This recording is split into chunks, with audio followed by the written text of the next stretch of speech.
Halo semua, balik lagi di channel Toraokun. Sebelum pembahasannya dimulai, silahkan klik tombol subscribe dan aktifkan lonceng notifikasinya supaya kalian gak ketinggalan info dan teori terbaru seputar One Piece. Buat kalian yang mau informasi tambahan soal SBS atau databook, kalian bisa follow Instagram Toraokun. Di sana admin akan memposting soal SBS, databook, dan berbagai teori singkat. Sekarang lanjut ke pembahasan. Melanjutkan cerita dalam chapter yang lalu, cerita dalam chapter kali ini dimulai dengan memperlihatkan para raksasa dalam tim pemadam kebakaran yang terjatuh dari kapal awan karena mereka diserang oleh monster skeleton besar. Seperti yang kita tahu dari chapter yang lalu, awalnya orang-orang itu hendak pergi ke bagian selatan pulau untuk memadamkan kebakaran yang terjadi di sana. Tapi di tengah hutan, tiba-tiba muncul monster skeleton berukuran masif yang menyerang mereka di sana. Monster itu merupakan salah satu objek mimpi buruk anak-anak raksasa yang dihidupkan oleh Gillingham. Untung saja, para raksasa yang terjatuh dari kapal awan berhasil selamat karena mereka mengenai pepohonan terlebih dahulu sebelum jatuh ke tanah. Mereka pun berdiri untuk melawan monster misterius itu. Namun, karena ada perbedaan ukuran signifikan di mana sang monster jauh lebih besar, maka para raksasa itu menjadi kewalahan. Orang-orang yang berpesta di desa barat pun segera bergerak, walau kebanyakan dari mereka masih cukup mabuk. Dory, Brogy, dan sebagian kru bajak laut Jane Warrior pergi ke tempat di mana monster skeleton berada. Sedangkan Jarul bersama Nami, Usopp, Brook, dan Jinbei menuju ke sekolah Walrus. Dalam 2 chapter lalu, kepala sekolah Kiba telah membunyikan trompet tanda bahaya, dan dalam chapter sebelumnya, Ainge pun telah mengabari mereka soal kekacauan di sana melalui Denden Mushi. Sementara itu di dunia bawah, di sana diperlihatkan Loki telah mendapatkan perawatan dari Gear. Seperti yang dibahas sebelumnya, Loki telah menceritakan kebenaran di balik kematian Harald yang mana dia terpaksa menghabisi sang raja karena Raja Harald menjalin kerjasama rahasia dengan pemerintah dunia. Bahkan Raja Harald pernah mencoba untuk menjual Loki kepada pemerintah dunia, sehingga Loki memberontak karena tidak mau tunduk pada pemerintah dunia. Gear dan kawan-kawan tentu tidak percaya, tapi Hajudin hanya diam saja di sana yang menandakan bahwa dia percaya bahwa Loki tidak berbohong, sebab dulu Hajudin juga sempat mencurigai hal yang sama dengan Loki. Setelah itu, Loki ingin perawatannya dihentikan dan dia dilepaskan dari sana karena dia harus membalas para ksatria suci. Gear berkata, Loki masih membutuhkan perawatan dalam waktu yang lama dan mereka juga tidak akan mungkin membebaskan sang pangeran itu. Tapi Loki bilang dia tidak butuh dirawat terlalu lama karena sekarang dia sudah merasa mendingan. Hasratnya untuk balas dendam kepada para ksatria suci sudah tidak bisa ditahan setelah apa yang mereka lakukan kepadanya. Loki juga bilang kepada Luffy, setelah urusan balas dendam selesai, dia akan menceritakan semua hal tentang Shanks, termasuk kemana Shanks pergi usai meninggalkan Pulau Elbaf kemarin. Loki tahu kemana Shanks pergi sebab ketika Shanks mengunjungi Elbaf beberapa waktu yang lalu, dia sempat mendatangi Loki untuk berbincang. Dari sanalah Shanks membahas kemana tujuannya setelah itu. Sebagai permulaan agar Luffy percaya pada Loki, dia akan menceritakan beberapa aksi menghebohkan Shanks yang dia tahu. Loki bisa tahu semua aksi besar yang dilakukan oleh Shanks bukan hanya dari kabar berita saja, tapi Loki sendirilah yang melihatnya secara langsung. Jadi, dulu setelah Loki membunuh Raja Harald dan mengambil buah iblis legendaris Elbaf, dia pergi keluar Elbaf untuk mengacau ke pulau-pulau lain. Shanks pun menghentikan aksi Loki itu sampai-sampai Loki jatuh terkapar. Saat Loki sudah terkapar, dia masih dalam keadaan sadar, sehingga dia masih bisa melihat pemandangan yang ada di sana. Dia melihat Shanks menggunakan pedangnya untuk berubah menjadi Griffon dan membawa para warga yang terluka akibat amukan Loki menaiki Griffon itu untuk dibawa ke rumah sakit. Namun tiba-tiba banyak bajak laut dan angkatan laut yang berdatangan. Mereka pun mengepung Shanks yang sudah kelelahan di sana. Karena Shanks sedang buru-buru untuk mengantar para warga yang terluka ke rumah sakit, dia tidak ada waktu untuk meladeni para bajak laut dan angkatan laut itu. Sehingga Shanks pun mengeluarkan ledakan haki yang sangat luar biasa. Loki berkata bahwa haki Shanks ini berbeda dari yang dia rasakan sebelumnya. Seperti ada amarah yang kuat di dalam haki itu. Ledakan haki Shanks itu pun mampu menumbangkan ribuan bajak laut dan angkatan laut di sana. Bahkan kapal-kapal mereka pun ikut menjadi hancur. Angkatan laut yang ada di sana bukan hanya keroco saja, tapi ada beberapa Vice Admiral. Bajak laut pun juga sama. Di sana ada beberapa bajak laut terkenal, tapi semuanya langsung terbantai oleh ledakan haki Shanks ini. Loki pun menyadari bahwa rupanya Shanks jauh lebih kuat dari yang dia kira.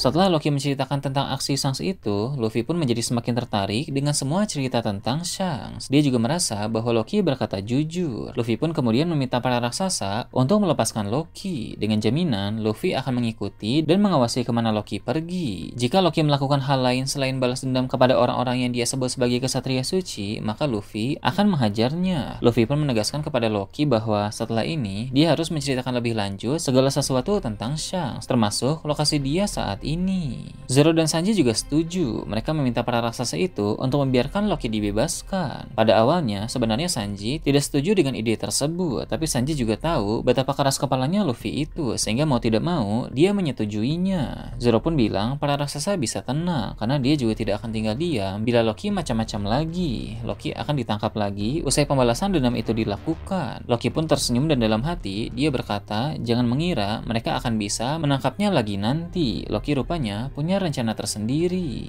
Berpindah ke hutan Elbaf, para kesatria suci yang merupakan dalang dari masalah di sana telah selesai makan. Mereka pun kembali memantau keadaan dengan tenang. Karena sulit untuk melihat terlalu jauh dari tempat mereka berada, Gillingham pun meminta Somers untuk memikirkan 3 teropong. Setelah itu, Gillingham membuat Somers tertidur dan mengambil 3 teropong tersebut dari alam mimpi rekannya itu. Kemampuan Gillingham untuk mengeluarkan objek dari mimpi orang lain benar-benar sangat berguna. Setelah mengeluarkan 3 teropong tersebut, dia pun kembali membangunkan Somers. Sebenarnya adegan ini terlihat cukup lucu. Karena setiap kali mereka butuh sesuatu, Gillingham selalu meminta Somers untuk memikirkan sesuatu dan dibuat tertidur, supaya Gillingham bisa mengambil sesuatu yang mereka butuhkan itu dari mimpi Somers. Meski Somers cukup jengkel karena selalu disuruh tidur dan bangun berkali-kali, tapi setidaknya mereka bisa mendapatkan apa yang mereka butuhkan. Setelah itu, Gillingham, Somers, dan Gunko masing-masing memegang 1 teropong untuk mengamati keadaan. Somers melihat ke tempat di mana Saul berada. Dia lagi-lagi tertawa karena menyaksikan kepanikan dari raksasa itu. Sedangkan Gunko, dia memantau ke arah hutan tempat di mana ada banyak monster ciptaan Gillingham. Monster-monster itu semakin berpencar, sehingga Gunko tahu mereka pasti akan menimbulkan kekacauan yang kian membesar di negeri tersebut. Lalu untuk Gillingham, dia melihat ke arah sekolah walrus. Kemudian, Somers yang sedang memantau ke tempat Saul melihat Robin ada di sana. Dia pun mencoba mengingat siapa wanita itu.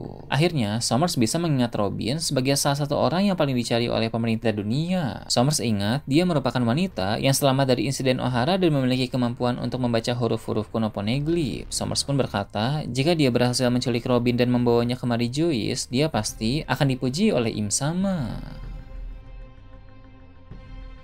Beralih ke tempat lain, diperlihatkan Dory dan Brogy yang telah tiba di lokasi monster skeleton berada. Para raksasa yang sedang kewalahan menghadapinya pun sangat bersyukur melihat kedatangan Dory dan Brogy. Mereka percaya bahwa kemampuan dari 2 kapten bajak laut Giant Warrior itu akan mampu untuk melawan sang monster. Dory dan Brogy pun memakai teknik Hakoku yang diarahkan ke salah satu kaki dari skeleton itu, sehingga kakinya cedera parah dan dia pun terjatuh. Dalam posisi tersebut, monster skeleton masih sempat mencabut pedang dan mengayunkan serangan, sehingga beberapa pohon di sekitar sana langsung menjadi tumbang. Tapi Dory, Brogy, dan para raksasa di tempat itu masih bisa bertahan. Tak lama berselang, Dory dan Brogy langsung membalas serangan lagi. Kali ini, mereka memakai teknik gabungan lain yang berbeda dari Hakoku. Teknik itu juga memakai daya serangan hebat yang langsung diarahkan tepat ke bagian kepala monster skeleton. Kepala monster itu pun terkena telak dan akhirnya sang monster itu berhasil dikalahkan di sana. Setelah skeleton tumbang, tubuhnya langsung menghilang begitu saja. Dory dan Brogy pun bertanya-tanya, makhluk apa sebenarnya itu? Lalu mereka berdua segera pergi menuju ke sekolah walrus untuk menyusul yang lain.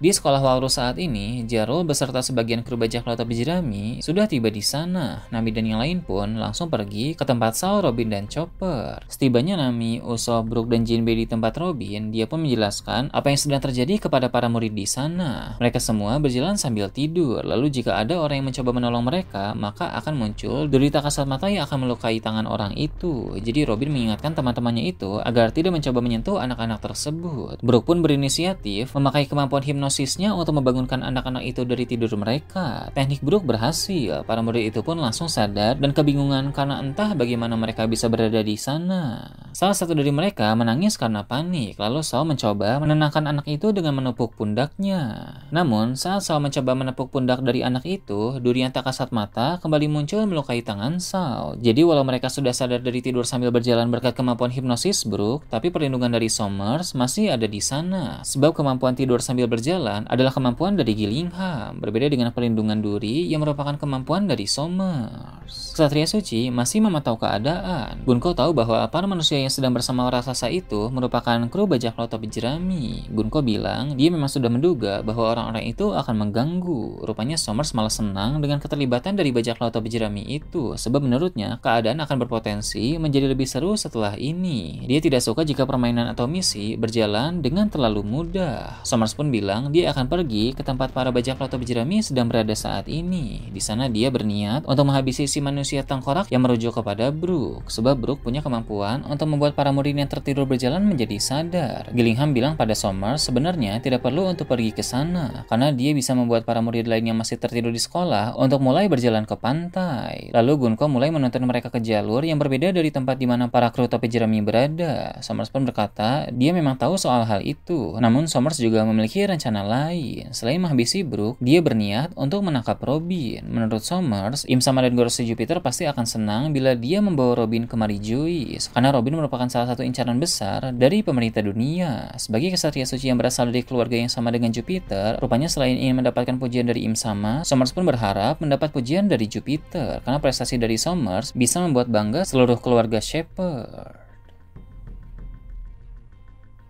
Nah itu tadi berbagai hal menarik pada chapter 1144.